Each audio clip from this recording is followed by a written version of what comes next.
नमस्कार दोस्तों, आज मैं रामायण बालकांड भाग 3 महर्षि विश्वामित्र के यज्ञ की रक्षा की कहानी सुनाने जा रही हूँ। यदि आपको ये कहानी अच्छा लगे तो हमारे चैनल टीसी स्टोरी हिंदी को सब्सक्राइब करें, लाइक करें, शेयर करें। तो चलिए सीधे चलते हैं कहानी की ओर।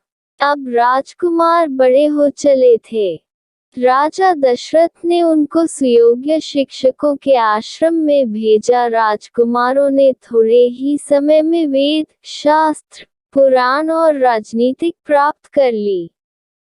धनुर्विद्या और धनुर्वेद में वे कुशल हो गए। वीरता तो उनके रक्त में ही थी। चारों भाई सब विद्याओं में निपुण और पराक्रमी थे। उनमें राम सर्वोपरि थे। बल विक्रम के साथ उनमें शील, विनय आदि गुण भी थे। अपने पुत्रों के रूप, गुण और शील स्वभाव को देखकर माता पिता हर्ष से फूले नहीं समाते थे।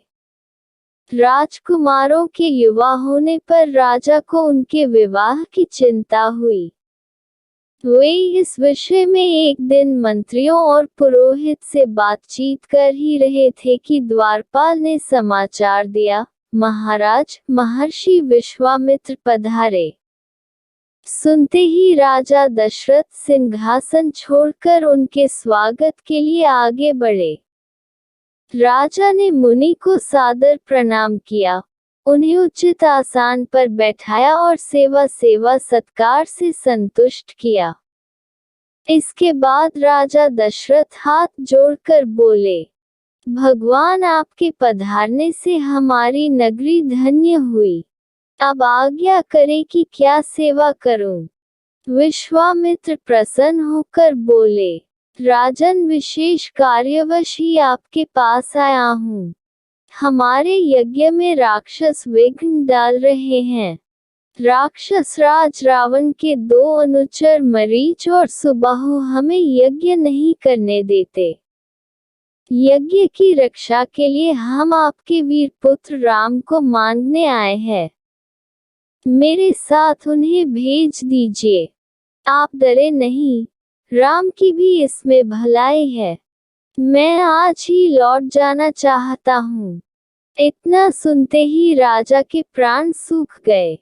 वे गिड़गिड़ाकर विश्वामित्र से बोले, ऋषिराज, यह आपने कैसी बात कह दी। रावण के सामने तो देवता, दानव, गंधर्व कोई खड़ा भी नहीं हो सकता। उससे वैर मोल लेना हंसी खेल नहीं। मेरा राम तो अभी बालक ही है। मैं अपनी सेना लेकर आपके साथ चलता हूँ और आपके यज्ञ की रक्षा करूँगा। मेरे प्राण प्यारे राम पर कृपा कीजिए। बुढ़ापे में पुत्र वियोग से मुझे दुखी न कीजिए। इतना कहकर राजा विश्वामित्र के चरणों पर गिर पड़े। विश्वामित्र रुष्ट होकर बोले, राजन, आपका आचरण तो रघुवंशियों जैसा नहीं है। लो, मैं जाता हूँ। तब राजगुरु वशिष्ठ ने राजा को समझाया, महर्षि विश्वामित्र सिद्ध पुरुष हैं, तपस्वी हैं और अनेक गुप्त विद्याओं के पंडित हैं। वे कुछ सोच समझकर ही आपके पास आए हैं।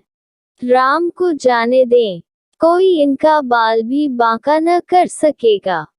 तब राजा दशरथ ने राम को विश्वामित्र के हाथ सौंप दिया। लक्ष्मण भी बड़े भाई के साथ चल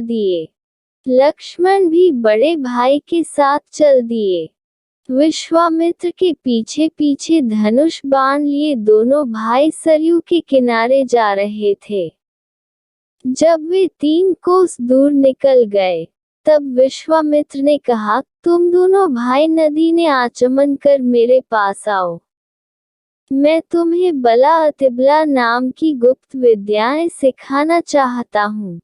इन विद्याओं के मिलने पर तुम्हारा आत्मबल बढ़ जाएगा और आसुरी शक्तियों से तुम्हारी सुरक्षा रहेगी।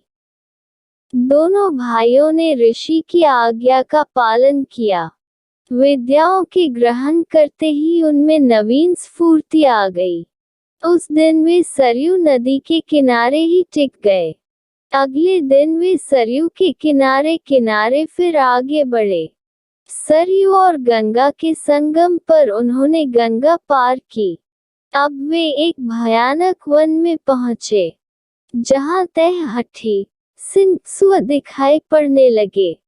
हिंसक पशुओं की आवाजों से वन गूंज रहा था। महर्षि विश्वामित्र ने बताया, यहाँ से 2 कोस की दूरी पर तड़का रहती है। वह बड़ी बलवती, भयानक और दुष्टा है। उसने अपने पुत्र मारीच की सहायता से यहाँ के जनपदों को उजाड़ दिया है। अब तो यहाँ भयानक वन ही तुम देख रहे हो। आज तुम्हें उसका संहार करना है। स्त्री समझकर उसे छोड़ना ठीक न होगा। श्री राम ने उत्तर दिया, मैं आपकी आज्ञा का अवश्य पालन करूंगा। ये कहकर उन्होंने धनुष की डोरी खींचकर छोड़ दी। उसकी टंकार से दिशाएं गूंज उठी। महाराक्षसी ताड़का भी उसे सुनकर एक बार घबरा गई और फिर गरजती हुई दौड़ी। राम के पास पहुंचकर उसने धूल धूल का बादल उड़ाया और वह पत्थरों की वर्षा करने लगी।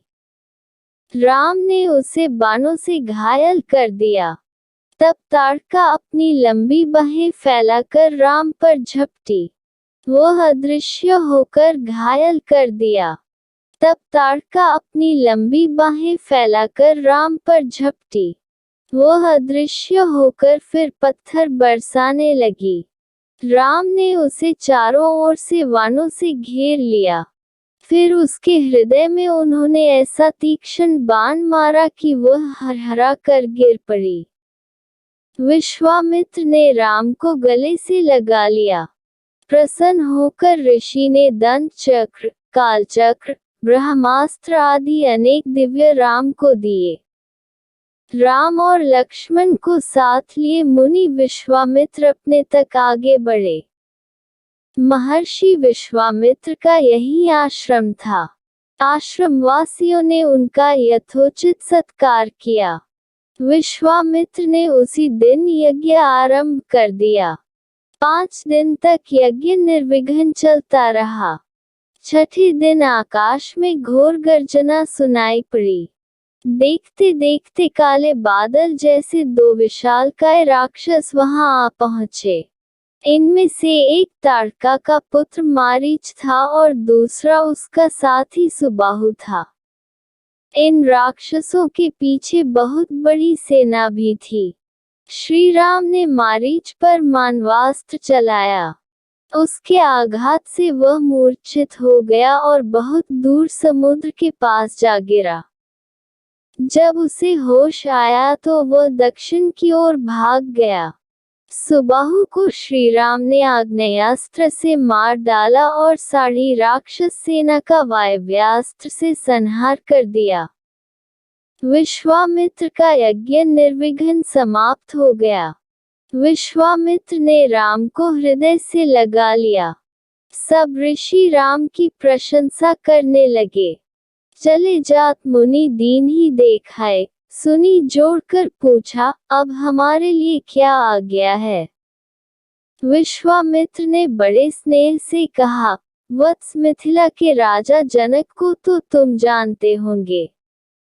वहाँ बहुत बड़ा यज्ञ हो रहा है। हम लोग को वहाँ जाना है। तुम दोनों भाई भी हमारे साथ चलो। राजा जनक के यहाँ एक विचित्र धनुष भी है, उसे कोई उठा भी नहीं पाता। वो धनुष भी तुम देख। यदि आपको ये कहानी अच्छा लगे तो हमारे चैनल टीसी स्टोरी हिंदी को सब्सक्राइब करें, लाइक करें, शेयर